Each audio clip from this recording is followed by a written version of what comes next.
Rezim Bashar al-Assad sudah jadi sejarah. Damaskus dikuasai para rebel pemberontak yang didukung oleh Turki dan suku Kurdi yang di belakangnya adalah Amerika. Kepanikan terjadi di pemerintahan Bashar al-Assad kemarin ketika tentara sudah meninggalkan markas, bukan melawan pemberontak namun ngabur, termasuk juga polisi sudah tidak ada di markasnya. Damaskus saat ini sudah tidak ada pertahanan sama sekali. Tentara dan polisi yang dulunya membela rezim sekarang cari selamat sendiri-sendiri. Walaupun belum tahu keberadaan para petinggi militer dan kepolisian, kemungkinan besar mereka sudah melarikan diri ke luar negeri. Bagaimana dengan Bashar? Dalam pencarian narasumber media internasional diduga Assad sudah tidak berada di Damaskus, di mana keluarganya sudah pergi meninggalkan Damaskus terlebih dahulu. Pesawat terakhir hilang dari radar ketika di sekitar kota Homs dalam perjalanan dari Damaskus, di mana kemungkinan besar pesawat tersebut tertembak karena hilang dari radar, karena tidak mungkin terbang tanpa menggunakan radar. Kita kembali ke Suriah. Mengapa tentara dan polisi Damaskus menghilang dari markas mereka? Karena mereka, para petinggi militer dan kepolisian, melihat reaksi rakyat di Aleppo dan di Hama, kota yang dilewati oleh para pemberontak. Penduduknya semua mendukung pemberontak dan memang anti rezim Assad yang sangat nepotisme dan rakus. Pemberontak membebaskan para tahanan, di mana ribuan orang anti pemerintah yang terbanyak yang ditahan semuanya dibebaskan. Kemudian mereka bergerak bersama pemberontak maju ke Damaskus. Di setiap langkah jalan mereka ke Damaskus, penduduk sekitaran bersorak gembira. Disinilah kesadaran pejabat baru terasa kalau mereka selama ini menyusahkan rakyat, di mana ketika rakyat yang tunduk dulu itu bukan karena senang, namun takut. Sekarang mereka berani mengambil langkah menyerang rezim.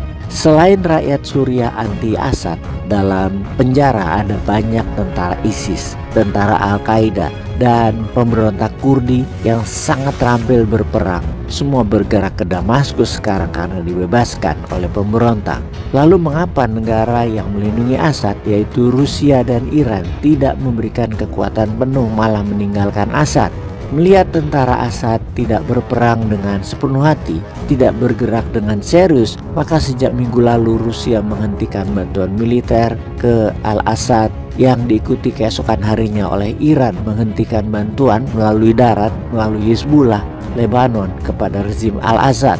Namun Rusia masih memberikan bantuan diplomatik, di mana keluarga Bashar al-Assad kemungkinan besar melarikan diri ke Rusia karena Rusia memberikan perlindungan diplomatik, sementara pejabat Iran sudah menyarankan untuk Assad keluar dari Suriah dan mengatur pemerintahan di luar Damaskus. Dua pernyataan ini memberikan pesan tegas bahwa Al-Assad, bahwa rezimnya sudah tamat. Sejak kemarin keluarga Assad sudah hilang dari Damaskus, demikian juga pejabat tinggi militer dan kepolisian Suriah.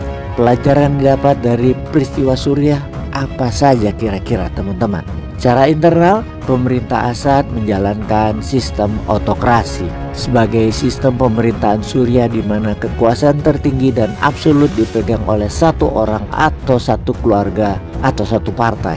Hal ini disebut autokrat. Keputusan-keputusan autokratis tidak dibatasi oleh hukum eksternal atau hukum harus mengikuti maunya penguasa, dengan pastinya tidak mengikuti mekanisme kontrol rakyat yang teratur atau demokratis. Tidak demokratis dan merubah aturan sesuai kemauan, membuat kebebasan berusaha, kebebasan berpendapat tidak ada di Suriah.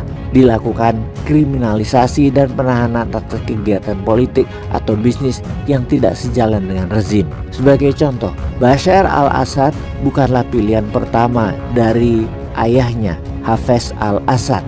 Hafez al-Assad berkuasa lebih dari 30 tahun, harusnya anaknya, yaitu Bashar al-Assad, anak pertama, ternyata meninggal karena kecelakaan, di mana Bashar yang tadinya ingin jadi dokter mata, belajar di Inggris, harus menjalankan pemerintahan di usia muda. MK-nya Suriah merubah aturan usia pejabat dari 40 tahun menjadi 34 tahun sesuai usia Bashar al-Assad sewaktu menjabat menggantikan ayahnya di tahun 2000. Oke, jangan kemana-mana pikiranmu ya. Oke, kita lanjut. Kita ke geopolitik.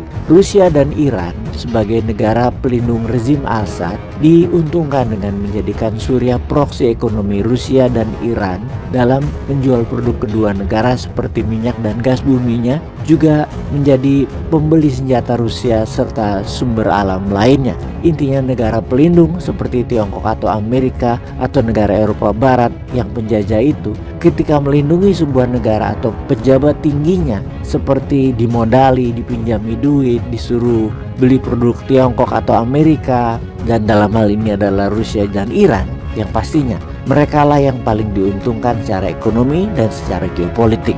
Sahabat semua, semoga paham, pikiran Anda tidak dibawa kemana-mana ya. Tetap fokus ke Damaskus, jangan ke Konoha. Peace.